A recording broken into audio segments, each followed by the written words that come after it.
diagnosed at the Emory ALS Clinic in January of 2012. I had spent the last several months as I was going through the diagnostic process just praying that it wasn't ALS. ALS has no cure, no treatment. It is fatal 100% of the time. I had a great life. I loved my job. I loved my kid. So I went into denial. I kind of built myself a condo on the corner of shock and denial. You know, I stocked it with a lot of really good Chardonnay, and I moved on in. So as I learned more about ALS, it just really hit me that I was no longer going to be who I was. And that's when I realized I've got to get to work. I've got to accept this, and I've got to live with it, and I've got to live well with it. I started becoming more involved in advocacy work. I formed a team called 5 Smooth Stones. So we've done the Walk to Defeat ALS now for 3 years. We have hosted 2 fundraisers for the Emory ALS Clinic. And there's a mountain biking team who've ridden in my honor. How I manage this part of my life is my mission, quite frankly, is it's going to be the last and the most important lesson I teach my son.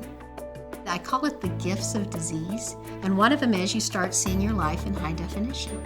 All the nonsense just goes away. You just see what's real and important. And it took me a long time to get to this point, but at some point you need to stop asking why, and you need to start asking what. What am I going to do with this time that I have left? It's been tough to share with people, but it's also been a gift because people will rally around you and support you and find different ways to help you. My husband's been amazing. He's just such a great guy. And as I get weaker, he only gets stronger. Truly, the people I have met who are living with ALS have become my inspiration. I'm not sure why I'm being honored, because I can think of so many more people who do so much more than I do. I'm on this bus. I don't want to be on this bus, but I'm on it with some pretty outstanding people who I'll always be eternally grateful for having met.